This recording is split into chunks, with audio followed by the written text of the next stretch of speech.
আসলে ভাই অনেকদিন তো টাইম পাচ্ছেন, তাহলে ক্যাম্পটা white ball camp T20 one day দুইটাই টিমই হয়তো তিনটা ফরম্যাটের প্লেয়ারই থাকবেন এই ক্যাম্পে, যারা টেস্ট খেলছেন তারাও থাকছেন। আপনারা মনে হয় ওই জায়গায় গেলে ভালো, যদি ফারুক ভাই দেখেন, ফারুক ভাই ইন্টারভিউ নিতে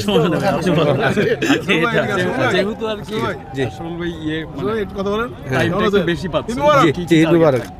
জি টাইমটা যেহেতু একটু বেশি পাচ্ছেন এই ক্যাম্প, মানে 13 থেকে নিউজিল্যান্ড আসবে, টাইম আছে কিছুটা। অবশ্যই দেখেন, আসলে অনেক সময় হয়েছে যে আমাদের প্লেয়ারদের ফিটনেস করার যে সময়টা পাওয়া যাচ্ছিল না।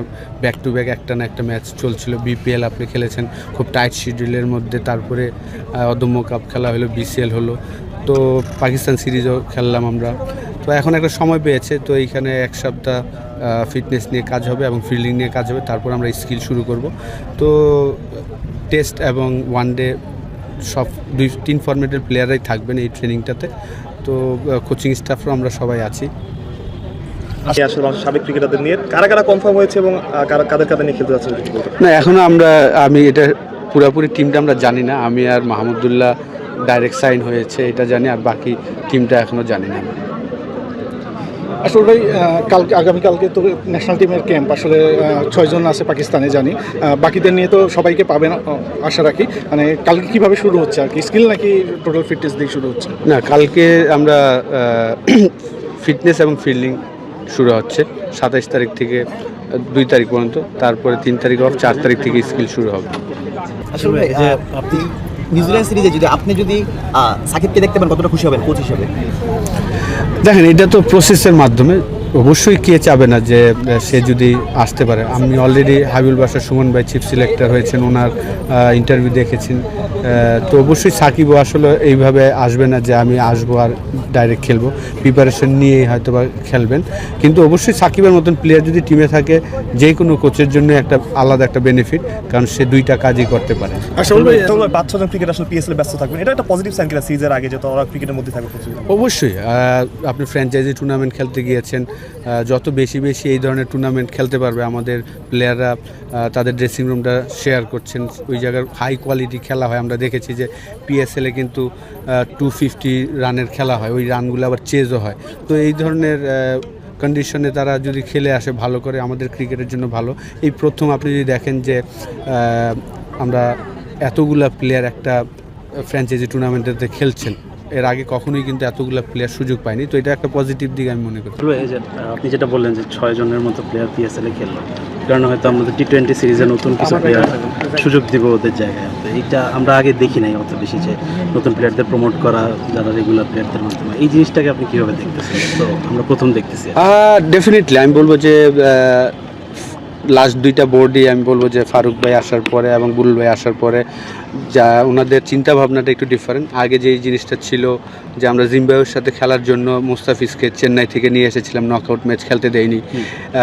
এখন কিন্তু এই জিনিসটা হচ্ছে না। আপনি যদি দেখেন যে ইউএর সাথে আমরা সিরিজ হেরেছিলাম, সেখানে কিন্তু মুস্তাফিজ ছিল না, যে বিকজ অফ আইপিএলের জন্য। তো এটা একটা পজিটিভ দিক। আপনার 26 বছর হয়ে গিয়েছে, আমরা এই জিনিসটা আগে করি নাই, এখন করছেন, এটাই হওয়া উচিত। সব সময় সব প্লেয়ারকে আমরা হয়তো বা পাবো না, ইনজুরি হতে পারে, ফ্যামিলির সমস্যা হতে পারে, তখন আরেকটা প্লেয়ারকে অপরচুনিটি দেওয়া উচিত। তো এই যেহেতু পিএসএলে খেলতে গিয়েছেন, আমি জানি না আসলে তাদের কতটুকু এনওসি দেওয়া হয়েছে, কিন্তু নতুন প্লেয়াররা যদি সুযোগ পায় তাদের জন্য একটা অপরচুনিটি, কারণ তাহলে আমরা বুঝতে পারবো যে আমাদের বেঞ্চটা কত। আমি মনে করি যে আমাদের এখন বাইরে অনেকগুলো প্লেয়ার আছে যারা খেললে খারাপ করবে না, বিশেষ করে শর্টার ভার্সনে। লাস্ট সিরিজে পাকিস্তান সিরিজে নাহিদ রানা ফিরছেন, শরীফুল বেশ ভালো রিদমে আছেন, হাসান মাহমুদ ইনজুরিতে ছিলেন, সাকিব ছিলেন, ওরা এই সিরিজে ফিরতে পারেন। তো সব মিলে ড্রেসিং রুমে স্বাস্থ্যকর যে কম্পিটিশন পরিবেশটা, এটা কেমন উপলব্ধি করতেছেন? না, আলহামদুলিল্লাহ। দেখেন, আমি আসলে আইল্যান্ড সিরিজ থেকে বাংলাদেশ টিমের ড্রেসিং রুমে আছি অ্যাজ এ ব্যাটিং কোচ হিসাবে। আমি খুবই এনজয় করছি, কারণ প্রত্যেকটা ফরম্যাটের প্লেয়াররাই খুব ভালো করছেন সোফার, এবং তাদের যেই ইচ্ছা আর কি ভালো করাটা, নিজের থেকে ট্রেনিং বলেন ইমপ্রুভ করার জন্য, তো এই জিনিসটা ভালো লাগছে। আপনি যেটা বলেন, অবশ্যই আমাদের প্রত্যেকটা ডিপার্টমেন্টই কিন্তু হেলদি কম্পিটিশন এখন হচ্ছে মাশাআল্লাহ। আমাদের লাস্ট 7-8 বছর ধরেই আমি বলবো যে আমাদের পেস ইউনিটটা খুবই ভালো। 8-10টা বলার আছে যারা বল করতে পারে 140-তে। তো যেহেতু আমাদের এই নেক্সট 2027 ওয়ার্ল্ড কাপ পর্যন্ত আমাদের প্রচুর ম্যাচ, 3টা ফরম্যাটই অনেকগুলা খেলা আছে, তো আমাদের সবারই সুস্থ থাকাটা খুব ইম্পর্টেন্ট এবং এটা ভালো, একটা হেলদি কম্পিটিশন থাকাটা ভালো। লাইক সৌম্য সরকার লাস্ট সিরিজে আপনার টপ স্কোরার ছিলেন 3টা ম্যাচে, সে সুযোগ পায়নি পাকিস্তান সিরিজে। এটা একটা হেলদি কম্পিটিশন আমি মনে করি। তার জায়গায় যে ছেলেটা সুযোগ পেয়েছেন তানজিম তামিম, তার কেরিয়ারের প্রথম সেঞ্চুরি করলেন, প্রথম ম্যাচে ব্রিলিয়েন্ট ব্যাটিং করেছেন। তো এটাই একটা ভালো টিমের লক্ষণ আমি মনে করি। না, চ্যাম্পিয়ন কোচ তো আসলে বলা যাবে না, লাস্ট বিসিএলটা হেরে গেছি ফাইনালে, বাট 3টা ফাইনাল খেলেছি আলহামদুলিল্লাহ। চ্যাম্পিয়ন হওয়ার জন্য যেইভাবে টিম করা দরকার, যেভাবে কাজ করা দরকার সেটা চেষ্টা করি। দিন শেষে রেজাল্ট তো আসলে চ্যাম্পিয়নশিপ ভাগ্যের একটা ব্যাপার রয়েছে, সো সেখান থেকে হয়তো চ্যাম্পিয়নশিপগুলো আসে। আনফর্চুনেটলি বিসিএলের ফাইনালটা মিস করে গিয়েছিলাম। আর আজকে যেটা হয়েছে আসলে ফার্স্ট বল ওয়াইড, সেকেন্ড বলে আউট। যে আউট হয়েছে খুব কষ্ট পেয়েছি, কারণ এই বলটা আসলে আউট হওয়ার বল ছিল না। আমি শিওর যে এই বলটা বাউন্ডারিতে যাওয়ার কথা, বাট একদম ওপি ব্যাট যেই পজিশনে বলটা গিয়েছে সেখানে ক্যাচে পরিণত হয়েছে। একটু সাইডে সুইডে গেলে আমি শিওর যে বাউন্ডারি হতো, বাট একটু খারাপ লেগেছে। ওয়ানডে ব্যাটিংটা নিয়ে একটা সবসময় কনসার্ন থাকে। লাস্ট সিরিজটা কেমন দেখেছেন পাকিস্তানের এগেনস্টে, এবং এই সিরিজে কী নিয়ে ওয়ার্ক করার আছে? অবশ্যই আমাদের ফেভারিট ফরম্যাট ছিল ওয়ানডে ক্রিকেটটা। আমরা মাঝখানে হয়তো বা অতটা ভালো খেলতে পারিনি, কিন্তু ব্যাক টু ব্যাক 2টা সিরিজ কিন্তু আমরা উইন করেছি এবং ব্যাটসম্যানরা কিন্তু খুব ভালো খেলেছেন। বিশেষ করে আমি বলবো যে ওয়েস্ট ইন্ডিজের সাথে যেই ধরনের উইকেট আমরা খেলেছিলাম, লাস্ট ম্যাচটা সাইফ এবং সৌম্য সরকার যেভাবে ব্যাটিং করেছিল, অসাধারণ ব্যাটিং ছিল। পাকিস্তানের সাথেও নকআউট গেম, লাস্ট ম্যাচটা যেভাবে 2 ওপেনার ব্যাটিং করেছেন তানজিম তামিম এবং সাইফ, 100 রানের পার্টনারশিপ। তো আমি মনে করি যে আমাদের ব্যাটসম্যানরা দায়িত্ব নিচ্ছেন, বড় রান করার চেষ্টা করছেন, সবাই সবাই স্ট্রং পয়েন্ট, দুর্বল পয়েন্ট নিয়ে কাজ করছেন।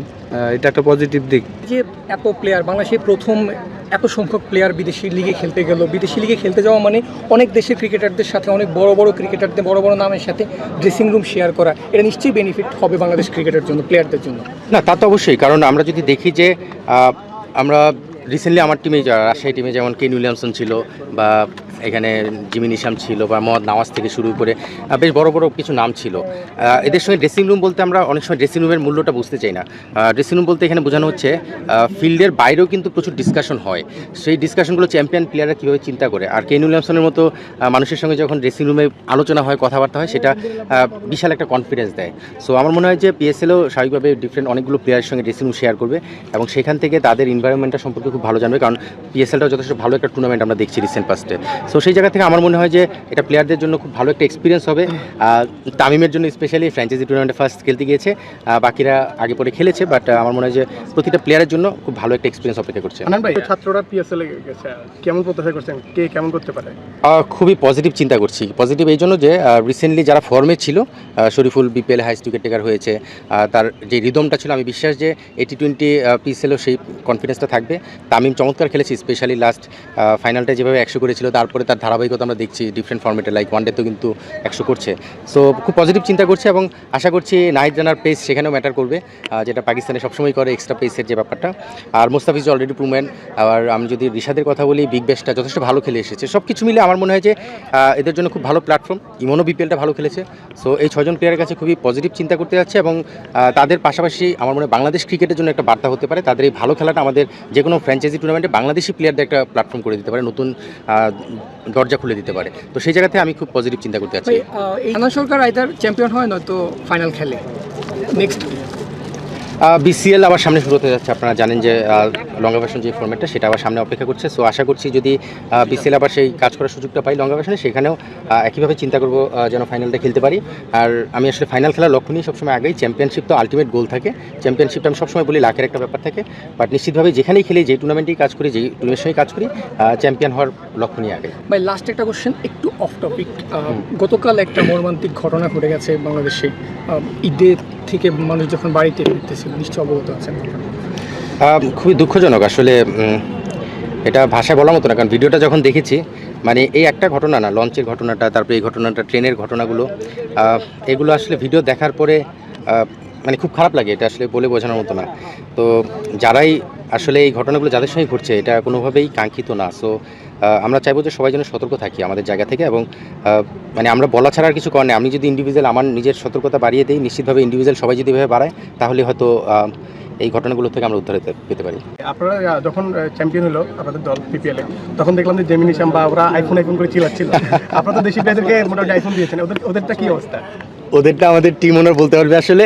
দেশি প্লেয়াররা যারা ছিল দেশেই আছে তার সবাই, যারা ঢাকায় ছিল তাদের হাতে তুলে দেওয়া হয়েছে, যারা ঢাকার বাইরে ছিল তাদেরটা পাঠিয়ে দেওয়া হয়েছে। এখন এটা জিমির সঙ্গে আসলে কথা বলতে হবে, বাট ওইটা এখনও দেওয়ার ব্যাপারে কোনো কিছু হয়নি। দেশি প্লেয়ারদের দেওয়া হয়েছে, ম্যানেজমেন্ট আমাদের ঈদের পরে দেওয়ার কথা, যেটা এখন আমরা পাইনি। ভাই ম্যাক্সিমাম যারা পিএসএল খেলতে গেছে আপনার স্টুডেন্ট বা আপনি তাদের লেভেলে বড় করেছেন বলা যায়, কথা হয়েছে কারোর সাথে যাওয়ার পর বা যাওয়ার আগে কথা হয়েছিল, তামিমের সঙ্গে কথা হয়েছে, শরীফুল রিশাদের সঙ্গে কথা হয়েছে, ইমনের সঙ্গে আসলে কথা হয়নি। বাট তাদের সঙ্গে কথা আসলে বলতে হয় না, কারণ তাদের মানে ইনার ফিলিংসটা আমি বুঝি এবং তারাও আমাকে চেনে। আমার তাদের সঙ্গে একটা মেসেজ সবসময় বলে দেওয়া আছে, সেটা সেই 2019 থেকেই, যে কখনো যদি দরকার হয় আমি অলওয়েজ দেয়ার।